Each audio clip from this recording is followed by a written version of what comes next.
This This is WLRN. WLRN. WLRN. Women's Liberation Radio Women's News. Liberation Radio Women's News. Liberation Radio Women's News. Liberation Radio News.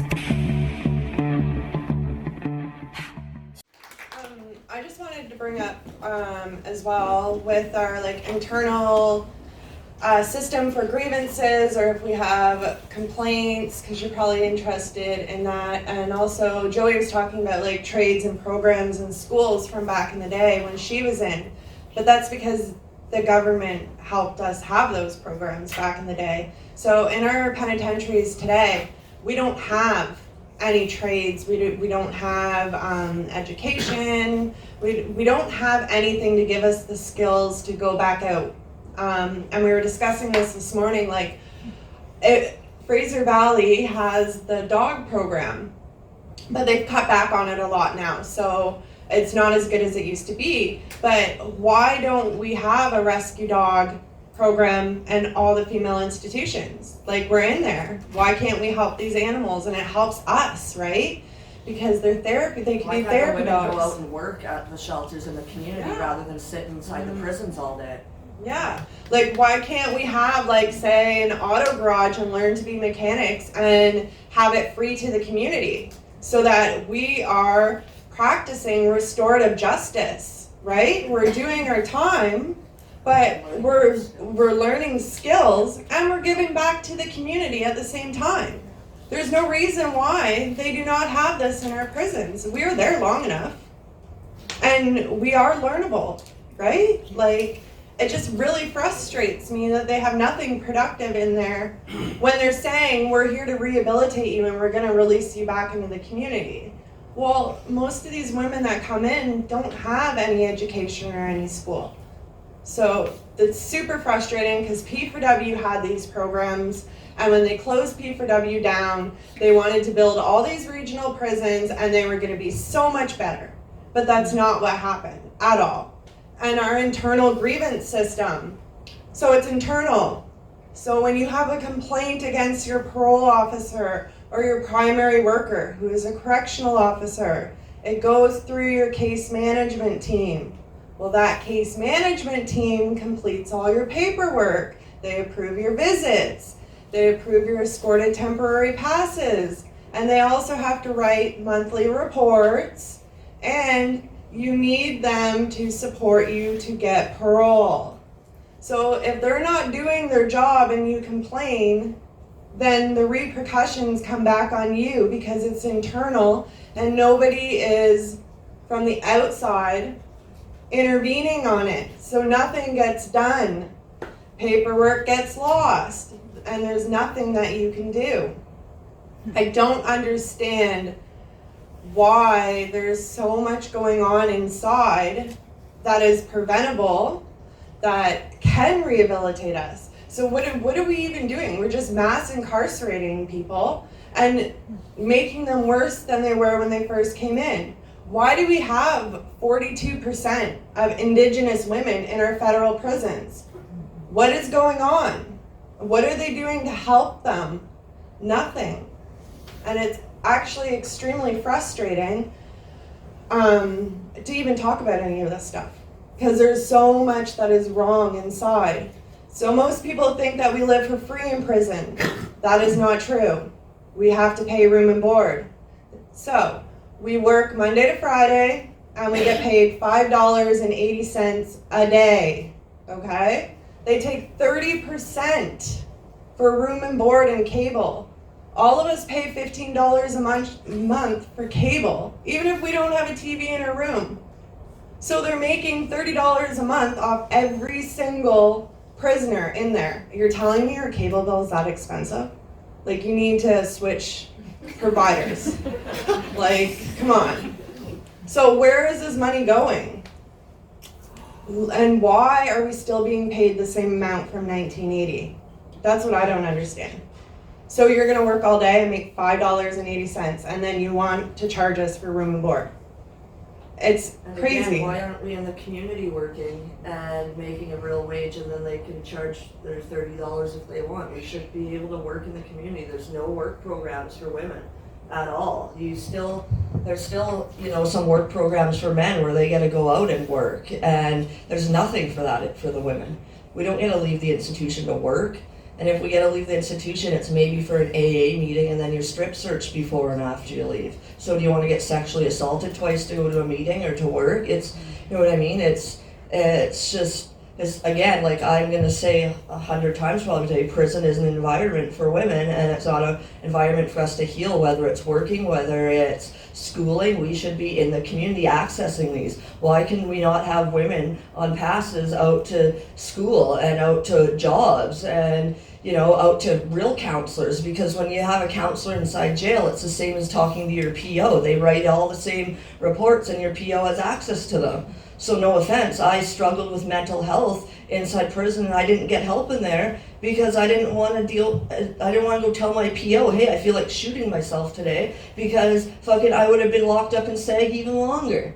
So if I would have had access to mental health inside there, hey, do you want to see a real counselor on the outside? I'd probably be in a lot better state than I was, you know what I mean? And it's not there. So again, I have to stress, why are we not having these women in the communities? Why are Indigenous people even in prison when they could be living on their land, supported by their reserves and getting the section that they deserve and relearning their traditions? We all go to jail and are fucked up a little bit. We need to learn some life skills, and we need to learn them properly, not in a place where we're not healing and it's a dangerous environment where you just need to survive. It's like I said, we're not a bunch of violent people in there. It's a lot different than the men's prison. And women in there they need a safe place to heal, and it's not provided. It needs to be in the community. We were listening to a submission this morning from 2003 where it was a group of women with lived experience speaking on what they wanted to see changed, and they were asking for the exact same fucking thing that we're speaking for 17 years later. And you know why we're still asking? Because prisons are still there and they don't work. That's 17 years of reform that doesn't work. We need to abolish these things, and we need women in our communities.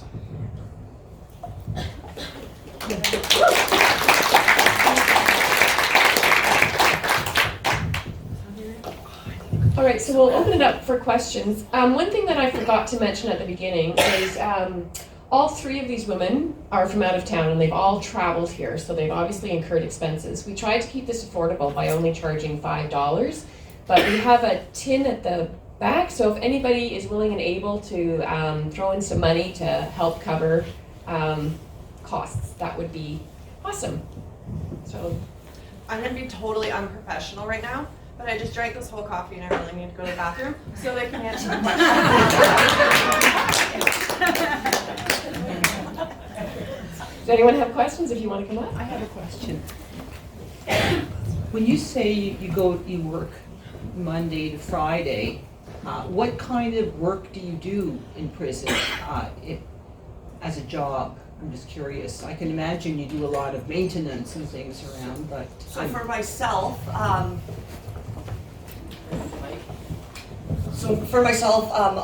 like I said, I've been out of prison a good 10 years now, so it might be a little bit different, but I work grounds and maintenance inside the institution. So I mowed lawns, I cut trees, I weed whacked, if there was snow, we did snow removal. We did 8 hours of physical labor every day, and you got $5 a day. Thank you. You know what I did? What? I learned to be a robber. No, I'm just joking. Last 3 years before I was paroled, I was, they call inmate grievance coordinator. And what I did was I worked for the women inside to remove their complaints in the grievance system. So I did that for 3 years. And a few of my friends, close friends of mine, called me a jailhouse lawyer because I believed in, that we have a good mind, we can educate ourselves. I'm going to be sitting here, so I don't know how long, I might as well get educated, right? So what I did when I was sitting in Max, I got the paralegal diploma. Because I felt that was what is important, you know, because I live in a friggin' institution. You know, I'm gonna be dealing with law for the next amount of years before I will be exonerated. And, but in the meantime, you know, like I would like to, what I like to do, what is my role in the community, is I'm a land and water defender first. Secondly, advocate and be the voice of women that don't have that voice inside. That means, you know, we have, you know, all sorts of rights now. Somebody asked me, well, how do you identify? I went to a Native organization a couple weeks ago, and I looked at her like she had 3 heads. I said, what do you mean? I'm a female, I'm a woman. Oh, because I look like a dude, so I have to have this, you know. I said, no, I'm just two-spirited, like you are. Everybody is. We all have female and we have male. Some have it more than others. Doesn't mean you're queer, it means that you just who you are. You know, and what I like to understand this is, you know, we're so caught up in that abbreviation, pronouns. We got to get away from that, because that ain't going to help you at the end of the day. You know, what helps me is I am me, myself, and I. I'm First Nations, you know, in the morning and when I go to sleep and during dreamland. I don't change that color. I don't change that race. I don't change my identity, you know. And so my Indian name is Redstone Woman That Walks with Fire. That's my name, you know. And but anyways, I just want to say that, you know. And I was very, you know, I had to kind of, you know, check this person out. Why he asked me that?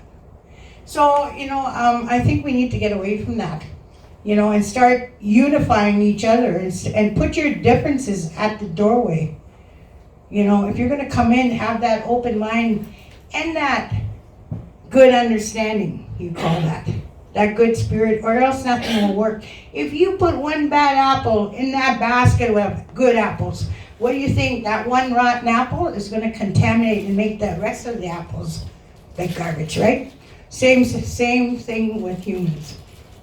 So anyways, that's all I'd like to say. Thank you for listening, and you have a enjoy the rest of your beautiful day. We're not done. We're Oh, not done. I would say that I'm done. You're getting ahead of yourself. Any other questions? I'm done.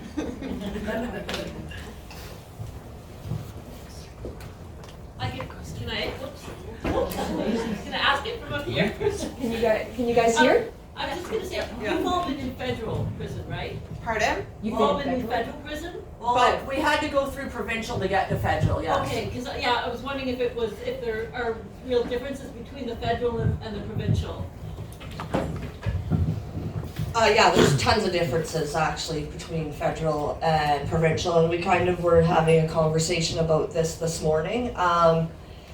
I guess how do you put it kind of shortly? So federal definitely, as it stands, has more programming right now. Provincial is kind of, I have to feel bad for provincial because they do such short time. I feel that not many people put work into it. So there's not lots of advocacy groups going into federal institutions. There's not, or into provincial institutions, sorry. There's not tons of definitely don't get any sort of education inside a provincial institution. The healthcare, they just fucking push you through because you're either gonna go to federal or you're getting out fairly soon is the way they look at it. So unfortunately for provincial, they're kind of just, I feel they're swept under the rug in a way when it comes to, I guess, reform and advocacy and that to live there, it's shitty. You're living with people right off the street that are dope sick, that are, bringing in dope. If you're struggling with addictions, it's harder in there because there's more of those issues. I guess, for provincial, for me, I was super fucking angry because I was when I first got arrested and I was first dealing with, I guess, the shock of being taken from my kid and all of that. So it's definitely, provincial's sad. You know, they need some work. We need people to get in there, and it's just unfortunate. Federal, I feel there are a little bit more programming, not much. Unfortunately, you can't go get a degree anymore in a federal institution. You can't get anything past your grade 12 now. So if you have your grade 12, then you don't get education in there. Their programs are very lackluster, made from corrections, and then make, we offer all these, you go on their website, I wanted to puke when I fucking actually went on there and saw, we rehabilitate and we, specifically have these programs, blah, blah, blah. I've never done a drug in my life besides smoke pot, and I did 3 substance abuse programs because they were on my correctional program, and then it looks like corrections provided me with programs and they look good. Those didn't help me one fucking bit, honestly. So there's definitely some differences. Provincial, you get a few, I guess, better things. It's all shit at the end of the day, but you get to wear your own clothes inside federal. That you can have some boxes sent in when you first get there. You can't in provincial. But at the end of the day, I gotta say again, they're prison, and the environment's still there, and it's just unhealthy in provincial or federal. Any other questions? Percentage between federal, like more people in the federal than provincial? No, our provincials are way more full, overcrowded. That's one thing where you hear, when you see on the news, prisons are overcrowded, it's mostly the provincial ones. There's women sitting in, a 6x7 cell, and they're jamming three women inside there. And the one woman has to sleep on the floor with her head by the can and her feet under the other bed. So in prison or in provincial, that you see way more. There's a lot more overcrowding. You have people waiting to be sentenced there. You have most of those people are presumed innocent, still sitting in there, not getting their meds. We just learned that people on ADHD meds aren't getting them on weekends because corrections feels that they don't need to be productive during the weekend. So they're not giving them ADHD and ADD meds. Like, what the fuck is that? We should decide if we, what type of meds we're taking and if we don't take them on the weekends or not. That's both in provincial and federal, the I guess medical system's crap. Yeah. So with provincial, it's max security. There's no level for your remand centers because you're not sentenced. So this is when you're locked down all the time. Whereas they do have some sentenced provincial jails for when you get 2 years less a day. So like Vanier, for instance, they'll have a sentenced range and the women are supposed to get more freedom, but I feel like there's nobody on the provincial level that is enforcing the things that are supposed to be enforced. I feel like there's only people on the federal level. So even though they're told they're not allowed to do something, who's going to know that they're not doing it, right? So who's in there checking the segregation in provincial? Who's in there to make sure that the programs are happening? Who's in there to make sure that kids aren't getting abused? Yeah, there's not 3 per cell. Could you imagine living in a 6x7 cell with 2 other women and you're locked down for days, okay? And if you have to go to the bathroom, right? The other inmate's head is right there at your feet. So you're going to the bathroom with their head there. You're changing your tampon with their head there. You can't leave. There's nowhere to walk. How are we allowed? The windows don't open. Yeah, well, half of them don't even have windows. Yeah. Sarnia has no windows. And they actually cover it so you can't even look out and see the sun. But how is this acceptable? What is this doing? You were, like Joey said earlier, with the dog in the cage. Put 3 big dogs in that little dog cage, okay? Leave them locked up for 3 days without letting them out. Because they don't have to give you a shower every day. It's every 72 hours they have to make sure that they let you shower. Also, they're supposed to give you 20 minutes a day of fresh air. You're lucky to get outside for 20 minutes once a week because it's up to the guards having time to take you out and watch you. So if they're busy, or there aren't people there, or there's another incident, you don't get let outside for fresh air, okay? They won't supplement you with vitamin D. They won't supplement you with anything. So you're getting no exercise, you're getting no sun, you don't get to stretch your legs, and you can't even sit up properly in the bed. You have to crouch in order to fit. So there's a lot of issues in provincial. Same with the strip searching, everything. I hate provincial. I hated it. If I ever got in trouble again, I'd plea right out just to go to federal. I tell everybody, honestly. Not kidding.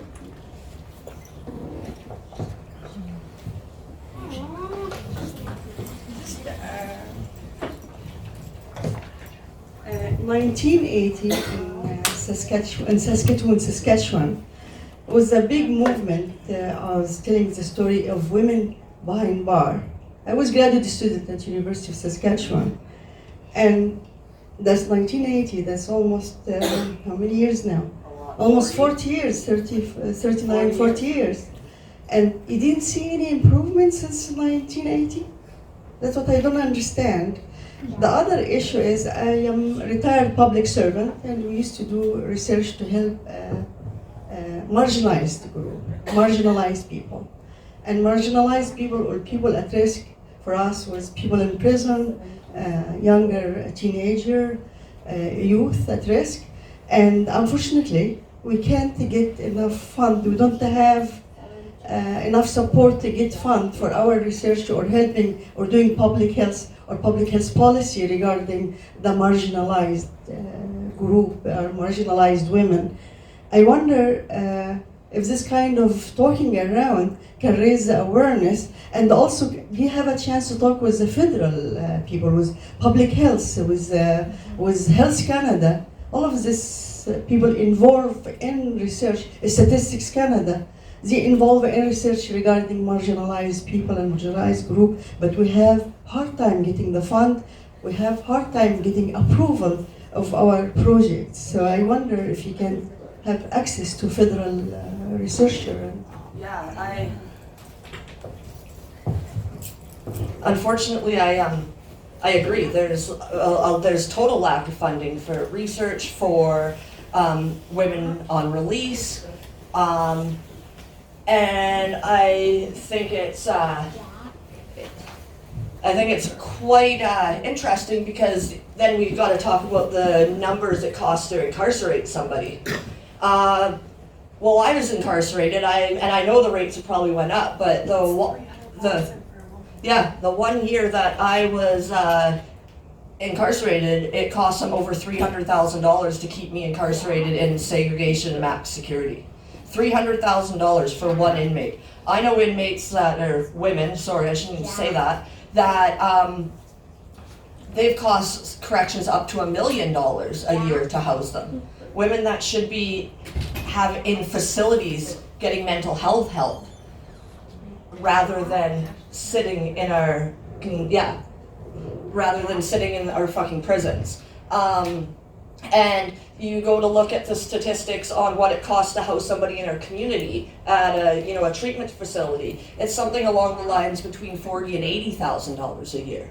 So, again, I've got to say, if we start sentencing our women into the community, it's going to cost a lot cheaper, and maybe then some of this money that the government's fucking funneling into corrections can be used for research, can be used for, helping with our housing issues, with creating some programs so women can get employed when we're released. So there is money, but unfortunately that money's being channeled to house us, to sexually assault us, because they need 4 staff there now to strip search us and not 2. So let's just pay more people and waste some more fucking money. Yeah. So, like I said, unfortunately, I'm not the government and can't just go, let's shuffle our money around, but it sucks, because, we have professionals here that agree that there needs to be some research and you guys are trying, but there's no funding. And they said we need to start looking at what we're putting our money into in the government, instead of paying $300,000 to keep me,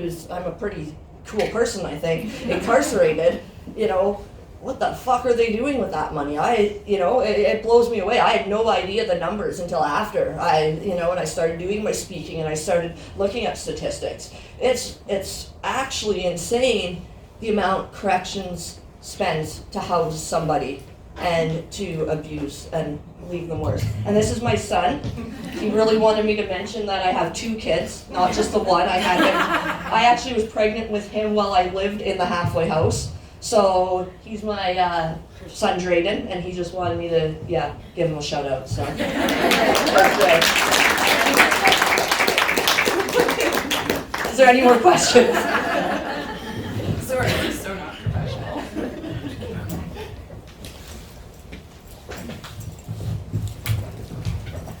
I've been hearing stories here and there about the effects of C-16, Bill C-16 on women in prison if you're already overcrowded. And then now they're putting men who self-identify as women in there.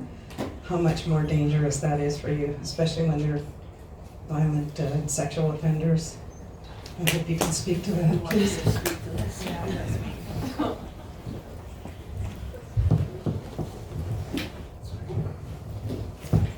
I totally knew this question was going to come up. Okay, so I just want to put it out there right away. This concern and why I even speak on it is about the weakening of safeguarding, okay?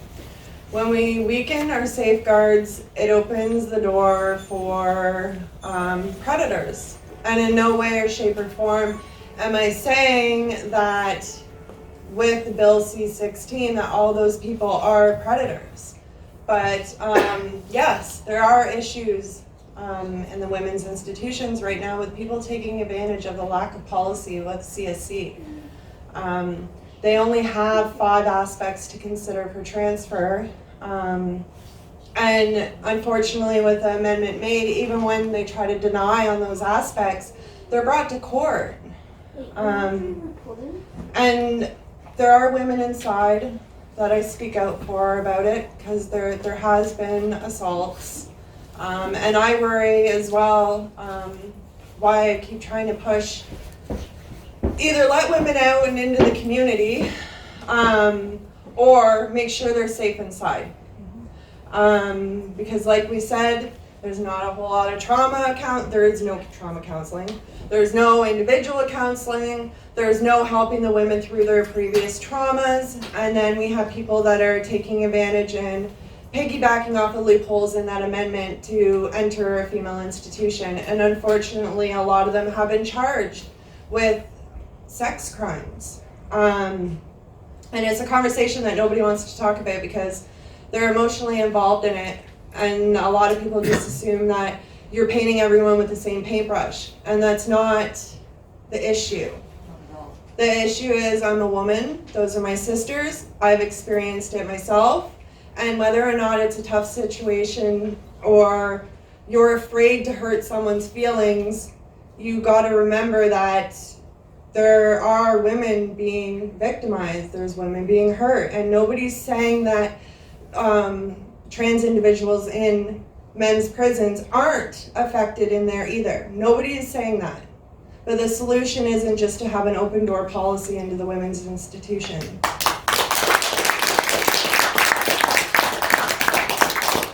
Does that answer your question without going deep into it?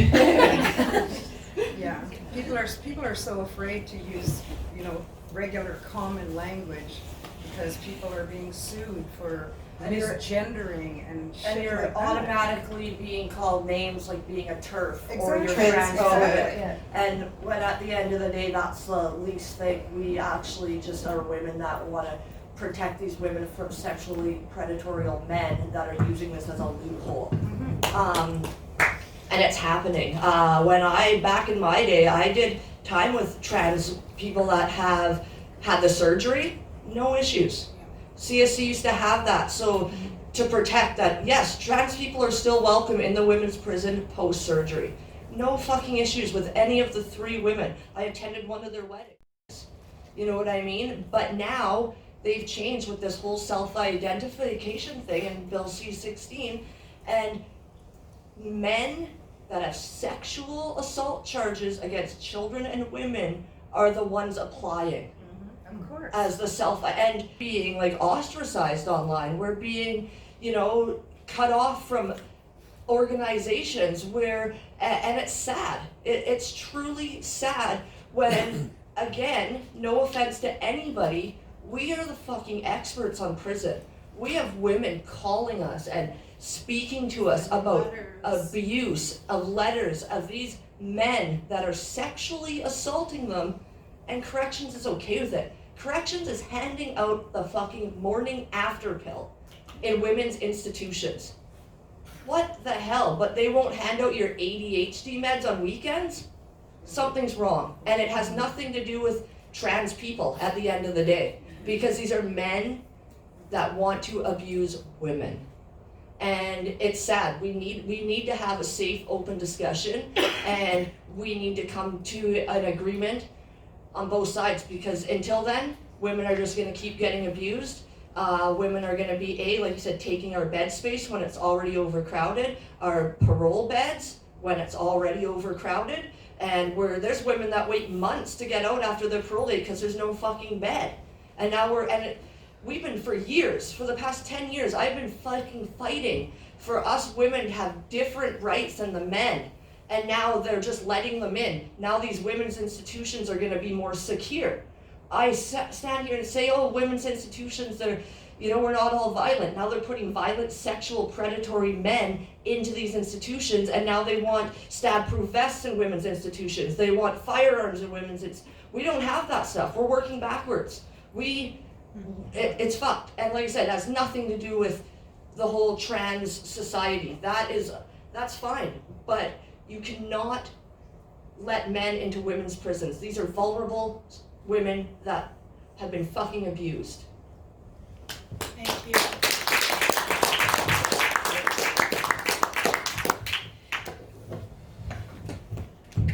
All right.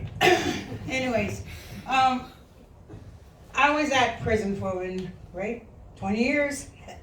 Anyways, I lived with two fully transformed women, and they didn't assault women. They weren't in on skin beefs. They didn't, and they were so gentle, and so when I hear about these horrible stories,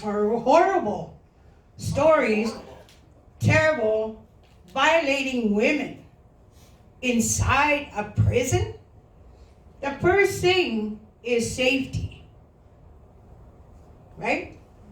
Safety inside to prevent murders, assaults, all that negative stuff that happens already with females. There was never a sexual assault with women on women, ever. Not that when I was doing time. We had that respect. We had a con code. If you came on a skin beef, if you were a child killer, if you assaulted a woman, or raped a woman, you were in PC. Protective custody. So, I never dealt with undesirables. I don't want to put names on anybody. I really don't care at the end of the day. Because I only answer to one, and that's Creator.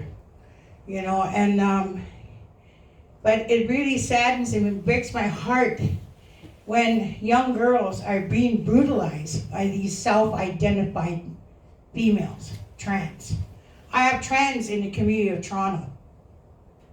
They're horrified what they're hearing, what's going on with Correctional Service of Canada. Here we go back to the government. Ottawa, lawmakers, CSC is right here in your city. You don't have far to go. Take a TTC or walk. Go make some shit happen, right? What's your excuse today?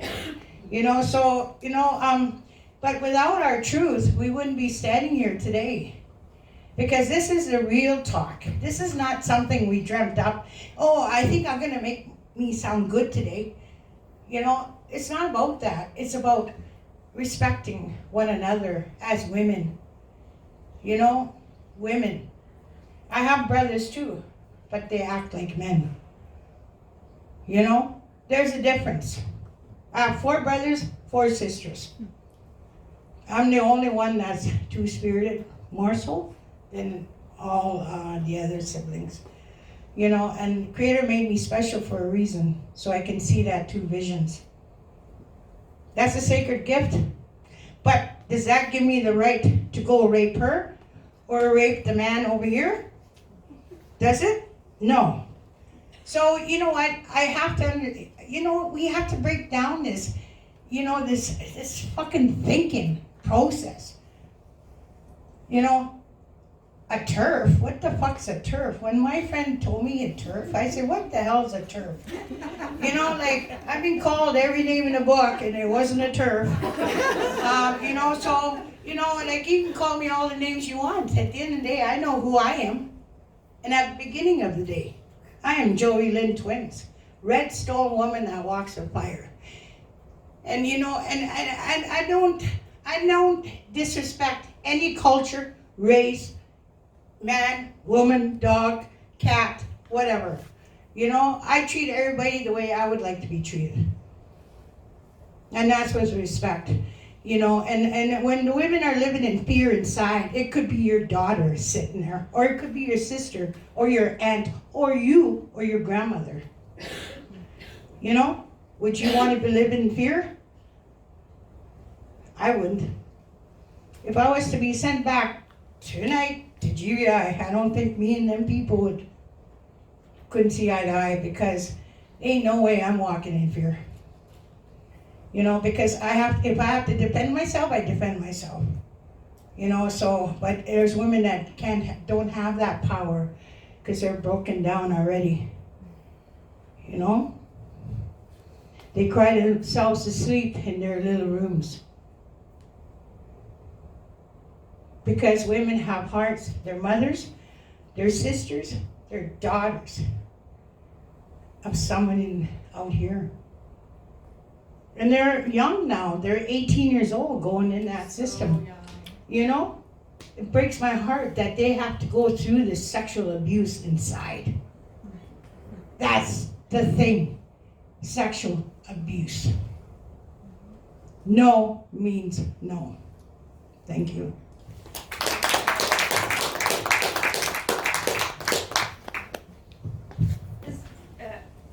Do you have a movement similar to Me movement, Me Too movement? Can you start a movement of that sort? Do you know what I mean? Because you have issues, you have serious public health issues, you have serious mental health issues, you have, and it is legitimate, and you are asking about why women can be in the community and treated in the community. So why don't you start a movement? Is it a possibility like that? I think we slowly have been, to be honest.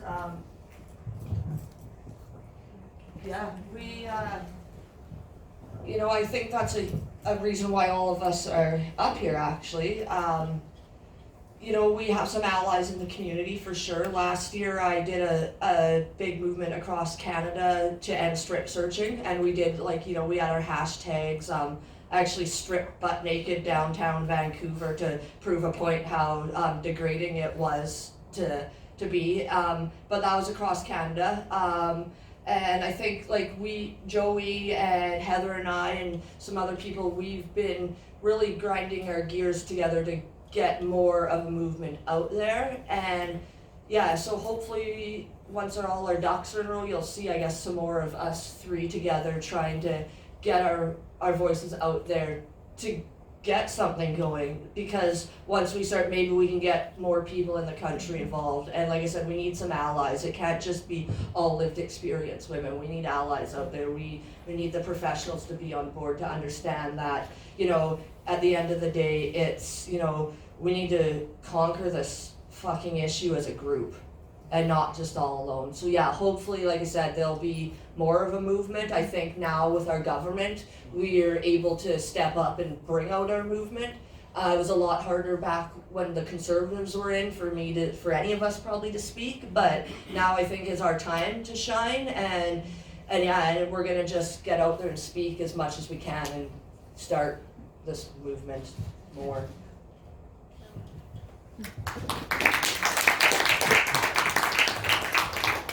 Any other questions? Now I've learned there's a step here.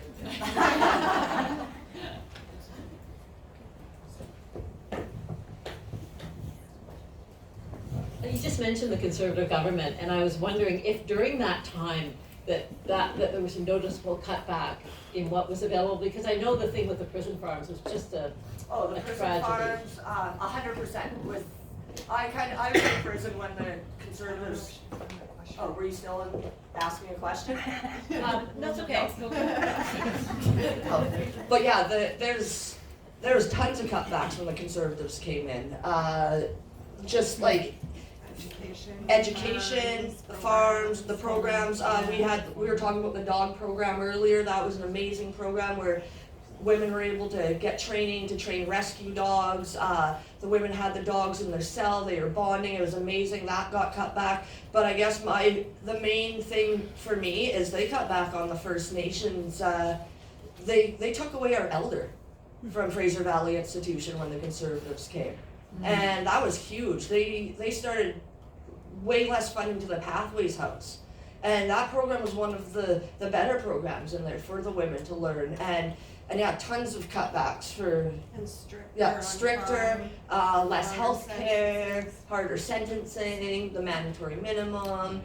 There was a huge change when the Conservatives came in during those years there for sure. Now, I know that the Liberals have tried to reinstate a bit of the prison farm program. Has there been any movement? They don't do it for women, so we don't know. Yeah, not for women. Women don't get any of the stuff. And that's it. A lot of these programs are for men, and like I kind of said earlier, the working, the farms, and that's it's not us. We don't see that. In general, that was another question I was thinking of earlier. In terms of the differences between what the situation for men, which is bad enough, and women, like you said, they do get work programs currently that you don't get. For sure. Depends on it does depend. It's very institution. Like they can pick and choose. One thing that I can say that I do know the difference for men and women is just the programs available on release. There's a lot of men's halfway houses. There's a lot of men's beds out there compared to women's beds. And I know over in BC, it was really hard. It's still really hard to get a bed as a woman coming out into the community. So I know in the community still, like while you're on parole, there's way more opportunities for men work-wise. They're putting men through trades. And the women are, they offered like a nail course or something, like things like that. So there's definitely a huge difference in what they get. I guess reform wise, yeah. Thank you.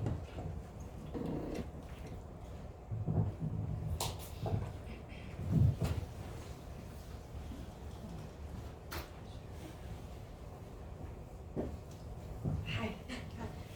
So I have two questions, one specifically to Joey.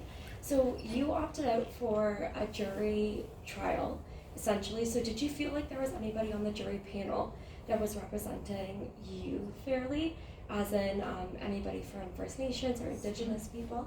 And then my second question is for everybody. What kind of communication barriers are you guys facing while you're in prison?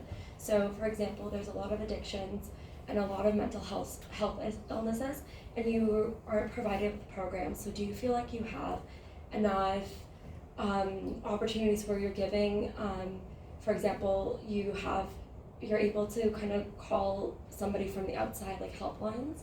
And what do you guys think any communication barriers? Oh, I know you guys have a lot to say about that too. You have to figure 1978, there was really, the jury was all non-native. So I didn't really have a fair shot. I didn't even know the system. I didn't even know the court system. I was just, scared little innocent little girl going through the system. Yeah, so, but no. Still today, no. And when Heather mentioned the percentage high, it's like 80% are First Nations women in corrections, in prisons. So, the high is high. And now, it's starting to show a little more of the black nation, the black African coming in, the numbers going up too. So now they finished picking on us, now they're gonna pick on the black nation. You know, so that's how it works, you know. And while we got the conservatives here in Ontario, ain't gonna change, even liberals. I mean, somebody said to me, oh, vote liberal, you get, oh yeah, okay, I did. You know, one time, I listened to a good friend and, you know, so, you know, like 40 some years later, here I am, you know, trying to make a fast buck with welfare. You know, that was another issue I had when I got out. You know, I had to stay in a halfway house, blah, blah, blah. You know, I went through some really hardcore shit. Like I said, what? I never been to a welfare. I wouldn't even know what to say, but I did, you know, and they, you know, so they give me $186, $886 a month. I live in a satellite. I don't pay rent, you know, but still I can't survive on $886. I'm 62 years old, you know. But you know what? Think about this one. When you're in a halfway house, we get $28.70 a week, and you get 2 tokens. And then they want you running around, you know, to this appointment, to do this appointment on 2 tokens a week. How's that going to play out? And they also ask us to have a cell phone, so we can call every 4 hours, location change, blah, blah, blah. I'm going to Timmy's next door, or I'm going to Shoppers over here. You know, so, you know, all that entailed, right? You can't survive on that. You know, to get a cell phone, to get a plan, to get this. I was stressed out, you know, so I was running around like trying to figure shit out, you know, and just imagine being isolated inside all them years and having to come out here. I mean, a cell phone, what? The first time I touched road, I said, what? A cell phone? So my friend gets me a flip phone, right? And I said, I couldn't even see the friggin' numbers. So, you know, and then I didn't even know how to figure that shit out, right? And then I said, oh, I'm gonna be, you know, I got into Humber. I was doing the pre-hortical advanced technician course. So I was getting paid, you know, $800 something every 2 weeks, you know. So that was big money for me, you know, from $28.70 a week to $870 a month. That was big bucks. Doing legitimate work and educating myself, you know. So, but still, like, you know, the hardships that we go through on parole is hard, you know. I mean, it's easy time inside. You get your fucking, you go to food services, you get your food every week. You get this, everything. Meds is this right over there, meds on wheels. Sometimes you're locked down. The nurses come around each house serving the meals on wheels, medications, you know. So, you know, it is hard out here, but it's nice. It's better than being inside locked up, you know. I'd rather go through no money and trying to work hard to better myself today. You know, I don't know about tomorrow. I don't give a fuck about yesterday. But you know what, for now, I would like to see a lot of improvement in the government. Like I mentioned before, the government. I can talk till I'm black and blue in the face in my nice tan colored skin, and it's still not gonna make a difference. You know, we need to have contact with the government people that implement these core programs that have been adapted from back in the day, like COG skills, anger, I don't know, all these other programs, you know, cognitive skills. Oh my God, I got a stack of, you know, certificates there for how many years?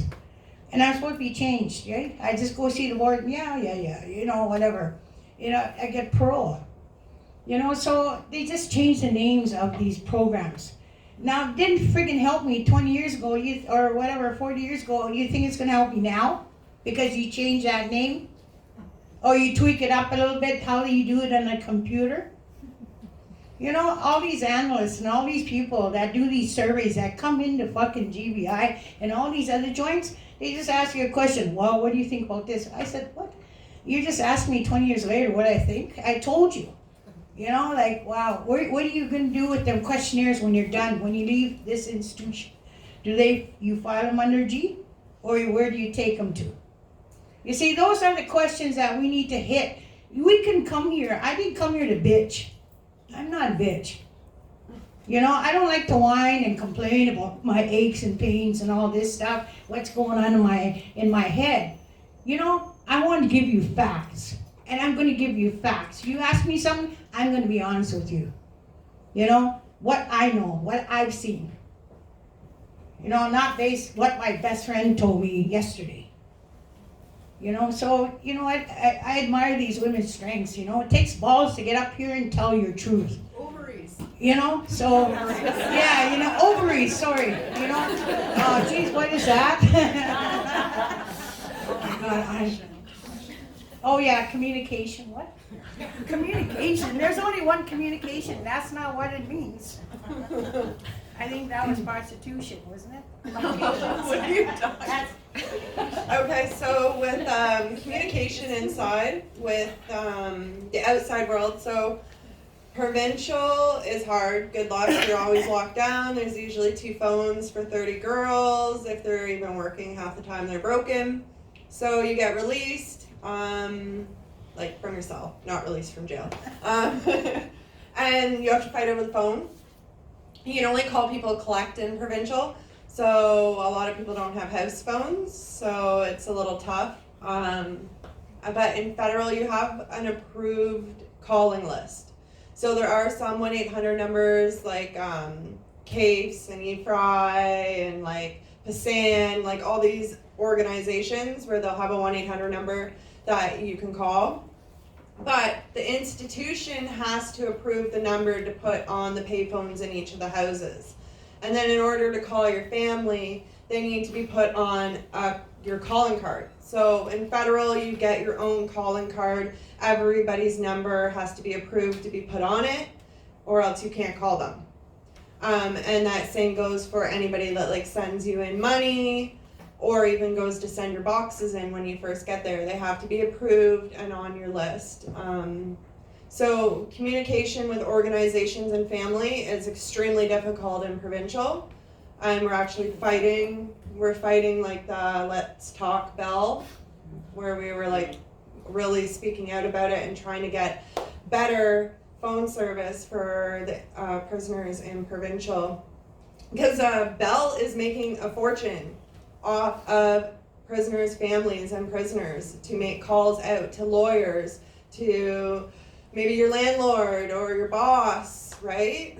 And they're on contract with the jails. So they're making a heavy profit off of us. So communication's difficult, even in federal, depending on what security classification you are, how many women are living in your house, because you have to think, we all have kids, we all want to be on the phone, we want to talk to our family, we want to talk to our kids. So it's tough with communication inside, for sure. Yeah, I think when it comes to like, I think you're asking around like communications with resources and with organizations. I guess one of the things looking back that really like hindered me from communicating with organizations is just the lack of knowledge about them. So if your organization hasn't made the effort to come in and to get a 1-800 number and to put it on the list, and you hope that list isn't ripped off your wall and you can access it, you don't know about your resources in there. I spent a lot of my time thinking I deserved being abused how I was and treated how I was because I was a shitty person that went to jail, and it took me a long time, I guess, afterwards to even realize. So I guess, yeah, like one of the things with the communication, not only is it you have to choose if you have $3 to make a call and you want to call your kid, or are you going to call for help. It's, you know, they are making a fortune off people calling. And yeah, I guess just like the lack of, I guess, organizations that are trying to get their resources into the prisons, because there's probably a lot out there that would be helpful for these women when they're getting out, whether it's, you know, like counseling for them and their kids or this, but it's just, there's no knowledge of it. So yeah, I guess it's the lack of that, along with you know, the jails don't cost tell of you. communicating. Yeah. You have no workers in there saying, hey, you know what, like, you seem like you could benefit from calling this group. You don't have that in there. So they said we got EFRI that came in, so we all knew who they were. We had, out in BC, we had a group called Joint Effort that came in, and other than that, we don't know, because for the most part, we weren't living, like, you know, the healthiest lives before to even know, or we probably wouldn't have ended up in prison if we knew these resources beforehand. All right, so we have about 15 minutes left, and Joey, you're going to close us out. So I think, unless there's any last, okay, so I think we have time for one more, and then Joey will close us out. You all brought up the Elizabeth Fry Society, and I was wondering if they have become sellouts like all the other women's organizations, or have they lost their teeth too, or are they helping at all in any substantial way?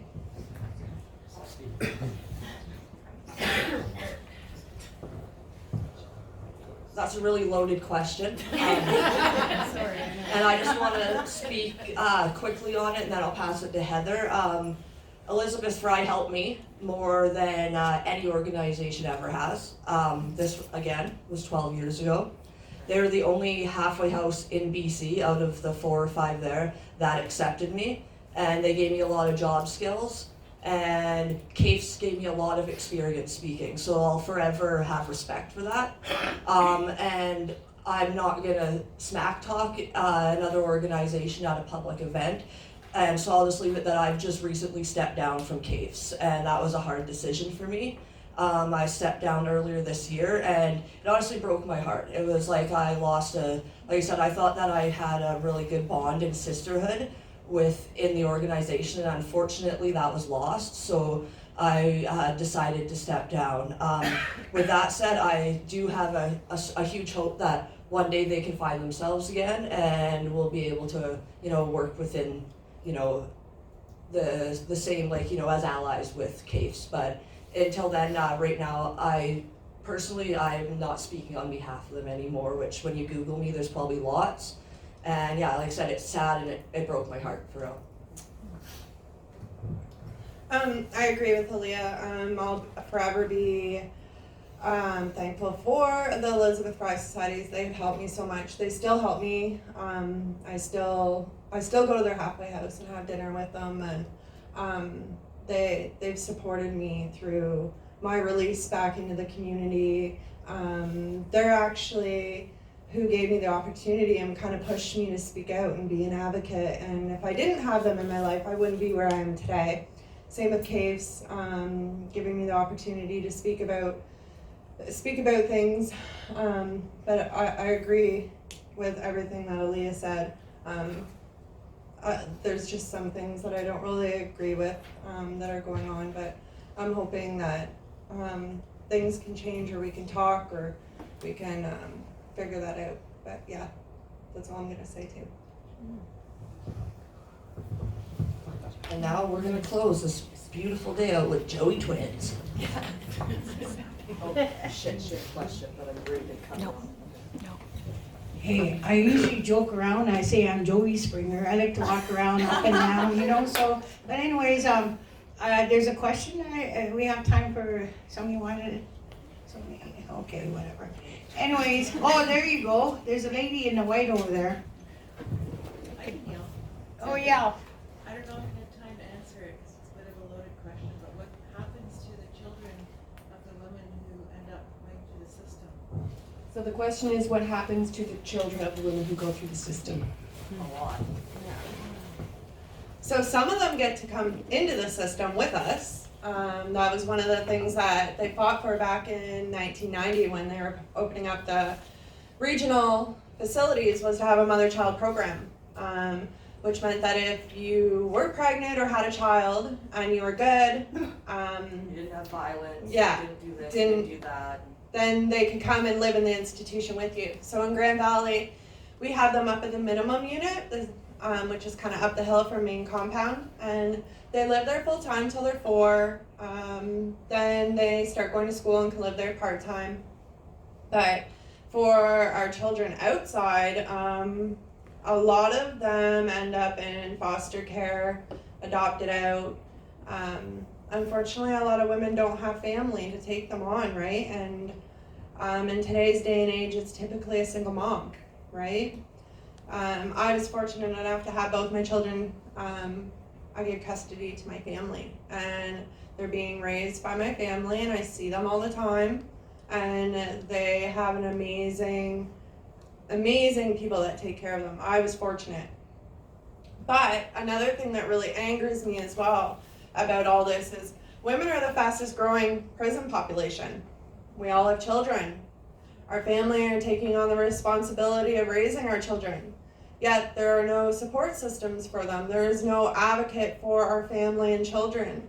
So when we're being incarcerated for mental health or addiction or nonviolent crimes that don't even require incarceration, why are there nobody there helping our family saying, okay, like, you know, your child's been traumatized by this as well, right? So here are some counseling services for your child, because now there's behavioral issues with the children, right?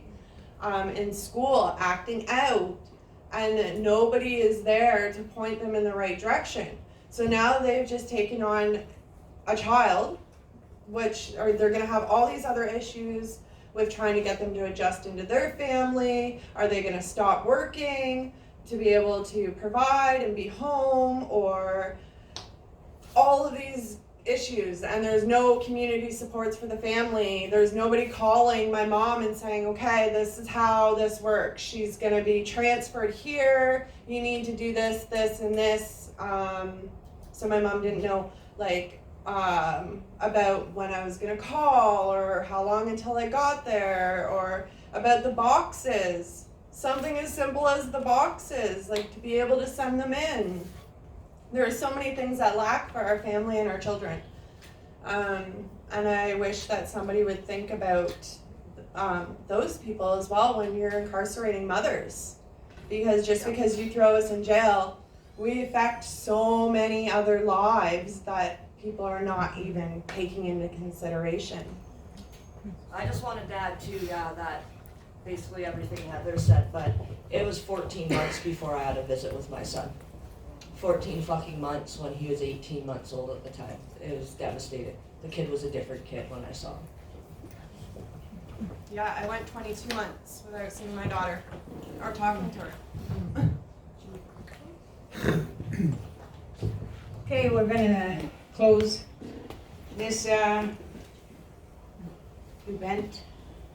I want to acknowledge, you know, the ancestors that walked here before us, and give blessings, you know, give thanks for that, and for that water, and for that land, that Mother Earth that provides for us each and every day. Want to give thanks for that, and for that beautiful gift called life. Want to acknowledge that too as well, and also want to acknowledge the fallen sisters, you know, that went to Creator before they even touched road, on parole, at prison for women, and all these institutions. That includes provincial and federal, because they're any young offenders. They're all locked up. We're all locked up. Even we're locked up right now. You don't even know it. So anyways, this song comes from, Prison for Women, because that's where we started Native Sisterhood, and in the 80s, early 80s. And the song came to us as a gift because our sisters were going through a hard time at that time. So that song came to us, and to this day it's being sung all over the world, you know, and it's a good ceremony song. It's how you want to embrace it, you know, and I just want to acknowledge everyone and send blessings to each and every one of you, that you go home in that safe and careful way. Watch your moccasin trail. Yeah, Do you want us to stand, Joey? Yeah. If you could stand, yeah, that would be nice. Thank you.